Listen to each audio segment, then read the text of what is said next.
Roztomili, posłuchajcie o baganach. Bagany to były, kto nie wie, to były budki ze skóry z babucia. Z takiej chrubej skóry. Każdy, kto idzie kańsi ku jakiejś grobocie, przy chałupie, wewerku, lebo na szachcie, ten wie, że musi se obuć budki, jak się patrzy. Inakszy kapkę podrepsi, a chnet się mu porobią na szłapach pręskierze. Albo będzie miał w tych anielskich budkach wodę.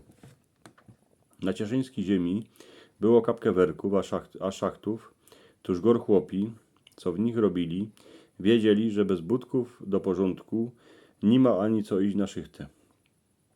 Pierwsze co, jak przyszedł młody chłopiec na pierwszą szychtę, to musiał iść do magazynu, a nafasować se oblyczki do roboty, a bagany. Co to było, to se jeszcze poradzą wspomnieć ci, co robili we werku 30-40 roków temu. To były budki uszyte z chrubej skóry, z babucia, fez dobrze poszytej. Do postrzotka się nie dostawała woda. Tuż szło nimi drepsić, wszędy tam, kany było mokro, a kany był śnieg. W zole też miały chrubą, jak się patrzy, a jak się bagany miało w zocy, to szło nimi drepsić, a i 10 roków. Choć się zakopło do kamienio, lebo do czegoś ocelowego, to człowiek tego ani bardzo nie poczuł. A one musiały godnie wystoć, bo przeca robota była i na szachcie, to nie była żadna sranda. Nowe bagany wuniały tą skórą z babucia, a się błyszczały, a jak się już rozchodziły, to potem do podszczodka siedycki wcisło kąski cajtungu, lebo papendekli, bo się prawiło, że w ten czas szłapy nie będą smerdzieć. Bagany przed szychtą dycki trzeba było do porządku powiązać sznurkami, a narychtować się do roboty. Bo wiele razy te ciężkie budki poradziły uchronić przed jakimś padem. Ba i szł ten młody chłopiec, zaspany na pierwszej szychcie we werku, a kopnął do chrubego ocelowego ostrego pręta, co go jakiś mamla zniechał na ziemi.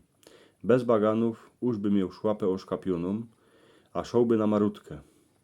Inkszy roz na dole, na szachcie. Franckowi na szłapę spadło wielkucne kładziwo, tuż też kieby ni bagany, to by miał szłapę jako banie, a z miesiąc by z niego nic nie było. Ale bagany się szyło, a i chłopom, co robili przy chałupie, na gospodarce, a w lesie.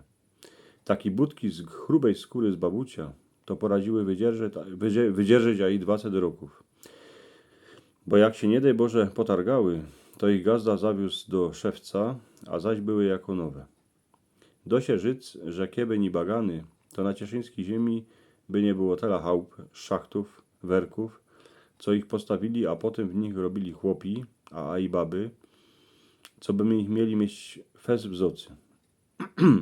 A jeszcze przeca te budki obuwali chłopi, jak szli do lasa, bo tam gdzie proszło do czegoś kopnąć, albo a i siekierka mogła szłapy oszkapić, ale szczęści, że bagany były jako ocelowy plech. Wiecie, jako jest skóra na babuciu?